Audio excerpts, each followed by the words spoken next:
and they get the access that they need, and a little aside. Well, and there are two versions of that, right? So there's the pay extra, you have all access pass.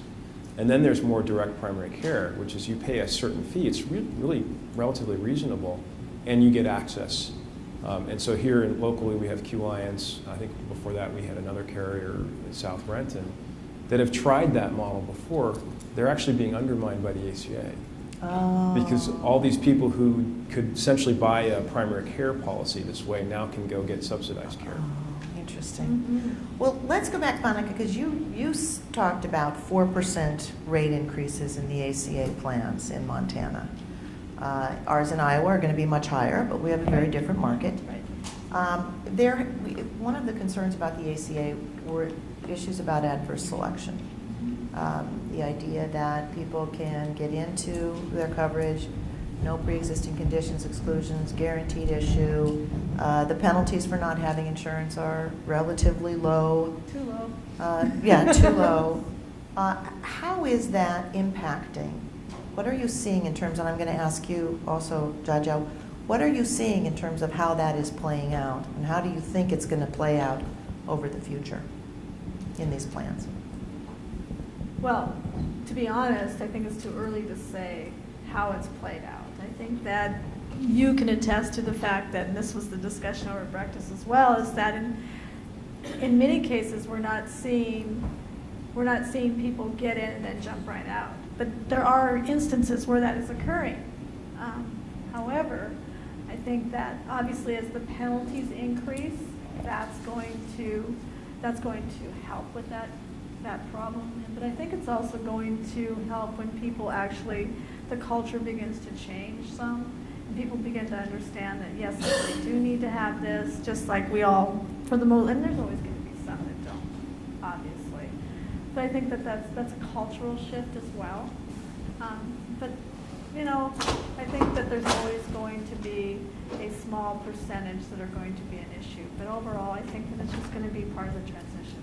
Jaja, do you have any experience on the ACA policies that give you an indication of what this is going to look like? Well, maybe two ways to answer. One, we talked about the fact that in some ways the ACA is a building being constructed. It's not finished yet, so you have to wait for the framing to come up a little bit more.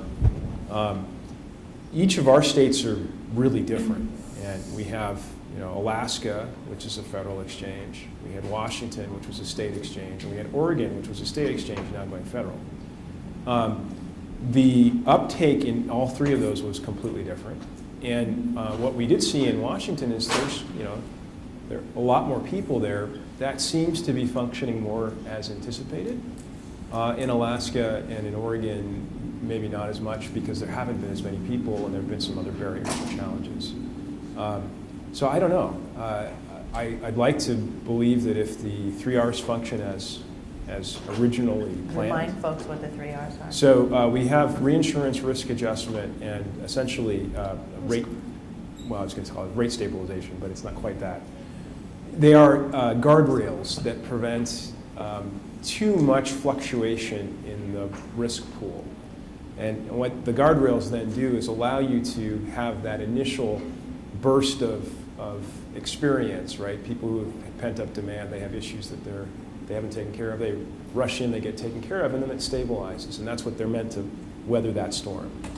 If they function that way, then maybe 3 years from today, with a lot more people in, it might be a viable market. But it is 3 years from today. We have I see Harris.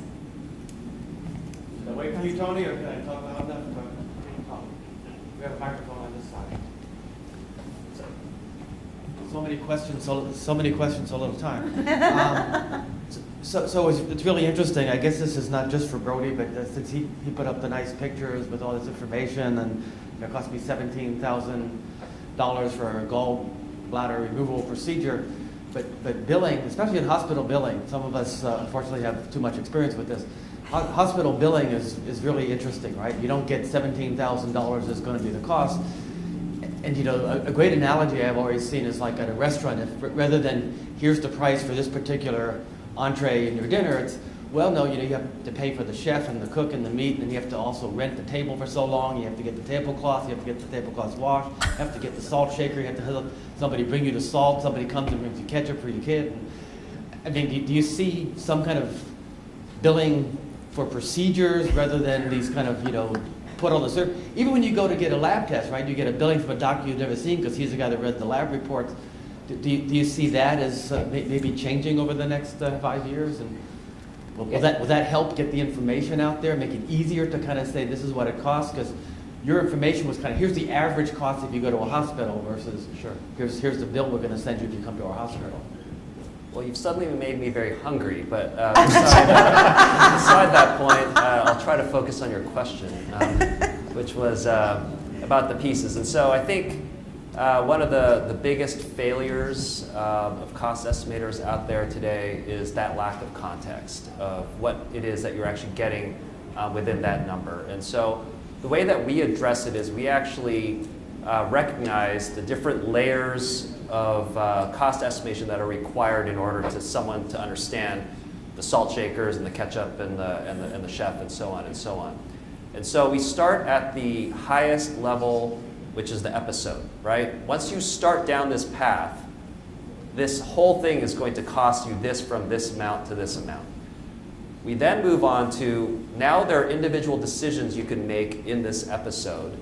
And let's start with the biggest item first, which is always going to be your facility fee. And so these are the choices that you can make there. And then let's drill down even more specific to the individual procedures that are there. And when you present cost in that context, you're not going to get any surprises. There have been several blogs and news articles about people getting cost estimates for certain things. They find out that a certain procedure is going to cost $1,500. The bills start rolling in, and it ends up being like $10,000. They go, what went wrong here? Was the estimate bad? No, the estimate actually was provided without any context. It was just for the salt shaker and not for everything else in there. So I think context is key. So that sets up an environment where people understand the cost, but it also sets up an opportunity that as some health plans and payers start to move to more bundled pricing and kind of overall just one price for everything, that it actually enables that type of cost comparison to happen as well. And so, yes, the hospital or the doctor may facilitate the payment to all the individual parts, but at the end of the day, the price is for the overall knee surgery. It's going to cost this for the entire package. And so I think when those things come together, you end up with something that's understandable, but also facilitates a new way of paying for things. Anybody else? Yeah. Oh, yes, we have one there, and then we have one here. Okay. I want to make some comment on the cost of health insurance. There are three primary ways that we can reduce the cost. The first one is based on the law of large number.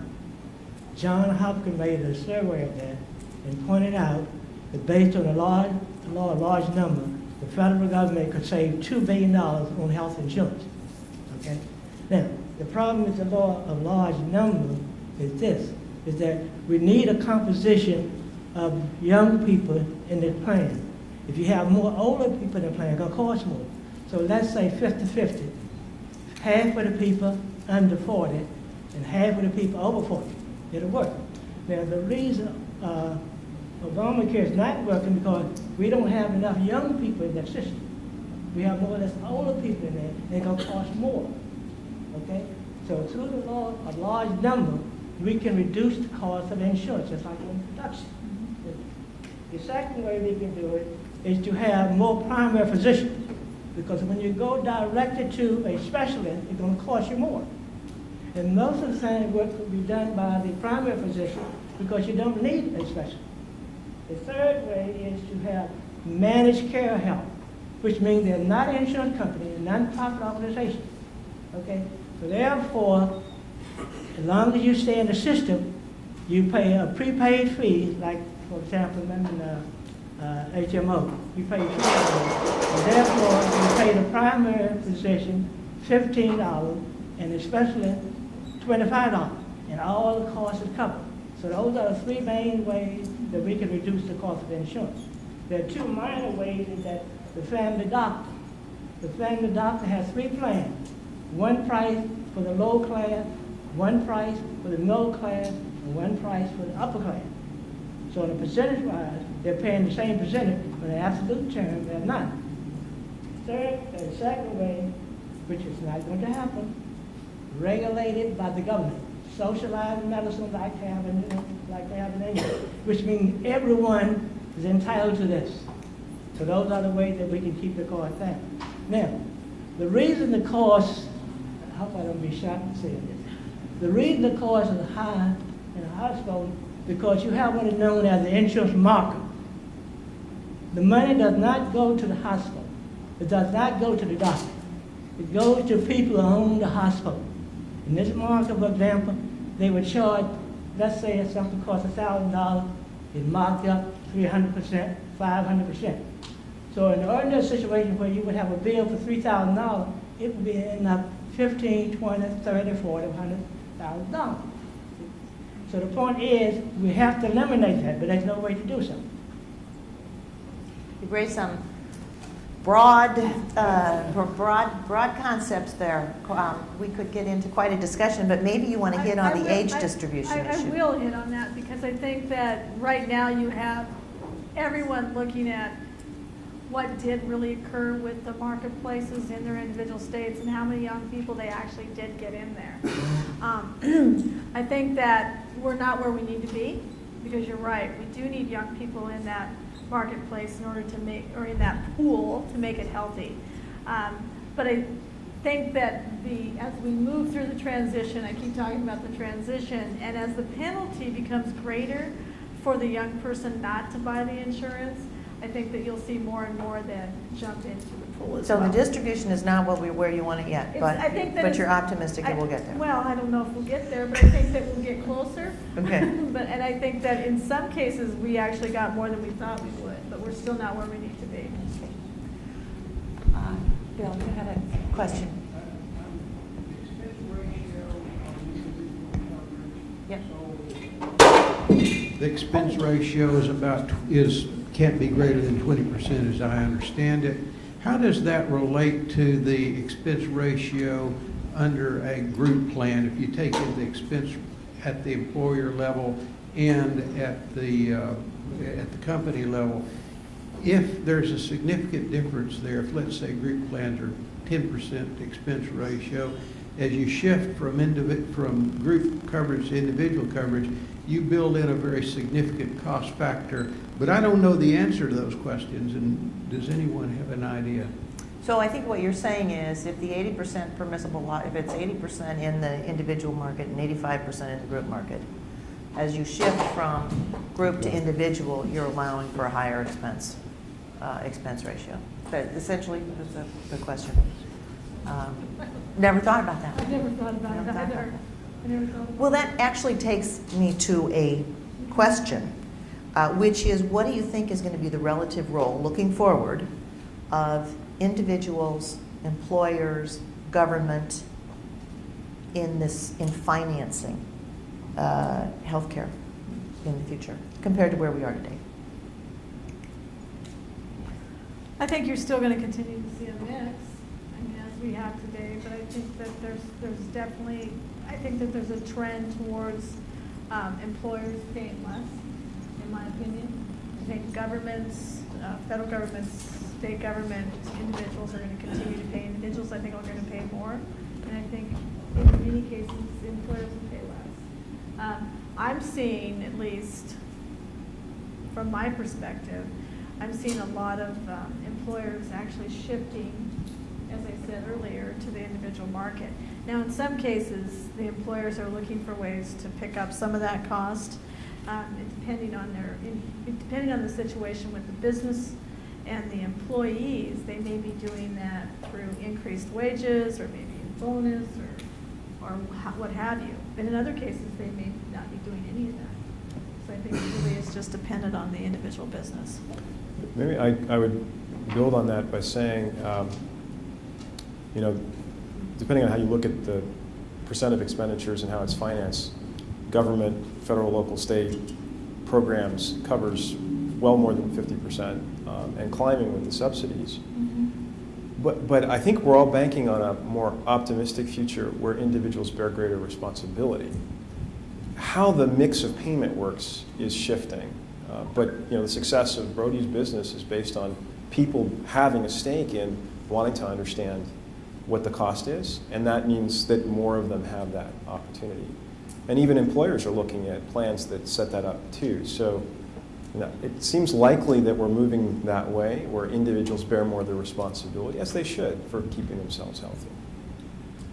I think there's going to be, clearly a lot of actors and stakeholders in all of this, but I think the original strategy from the beginning of time of focusing on the interactions between the patient and the doctor is what will make any type of strategy successful. Because you may, arm a patient with all the information. Doctors just say, thanks for doing your research, but I think we should go this other way. And 99% of the time, they're just going to go the other way. And it's not to say that it's on that, but it's really about that interaction. And so it's whether the employer, the government, whatever it is, it's anything that focuses on making that better is kind of where I think the future success lies.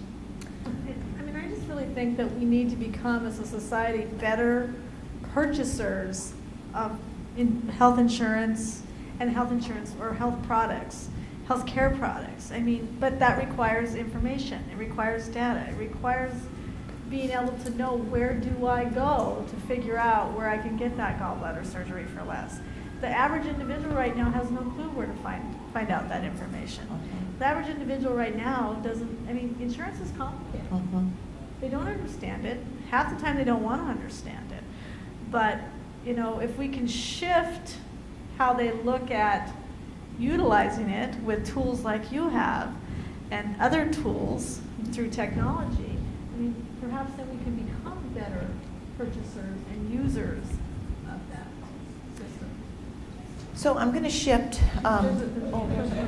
She's jumping up here. Is this on? So I guess this is mostly directed to Brody, but I'd be happy to hear all of your responses. The cost estimator that you have up there, for instance, inpatient, outpatient, or surgical center.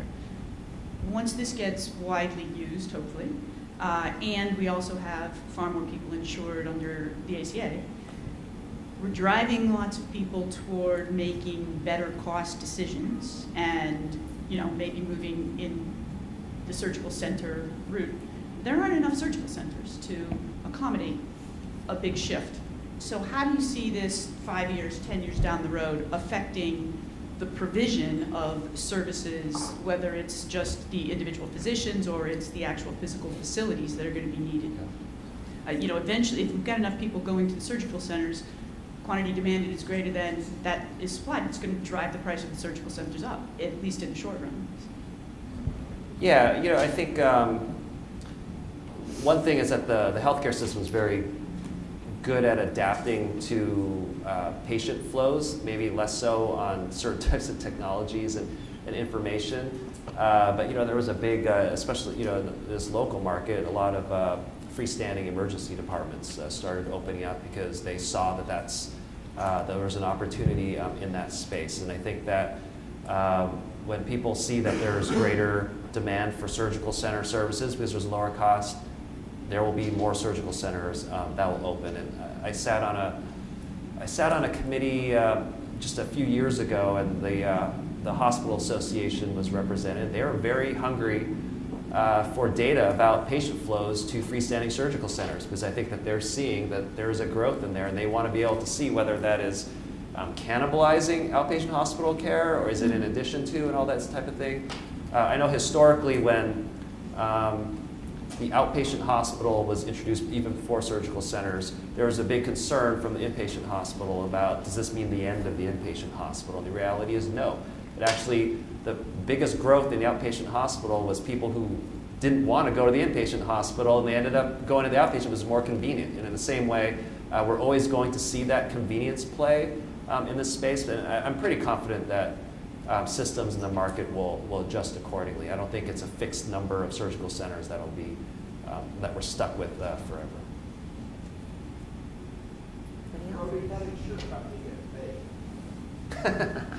In cash, no. How do we get paid? So, how are you integrated into the system? I mean, Okay. You're not doing this for free, so. right.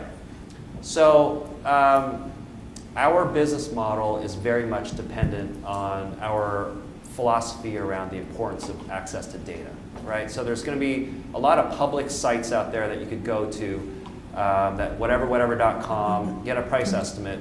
Those price estimates are usually averaging Medicare rates, and if you're a commercial member, because that's public information, right, how much a doctor gets paid for Medicare, but it doesn't apply to someone with health insurance. So our data strategy is really to leverage the data sets that the health plan has. And so we're probably the largest transparency company that you've never heard of before, because we're white labeled through a health plan site. And so we put the branding of the actual company that pays us. And so what we do is we get paid a license fee to access our software that we then run the health plan's data through to be able to make it more transparent as to how much things cost to that health plan's member, with that health plan's benefits, with that member's health plan benefit accumulators, all together in one spot.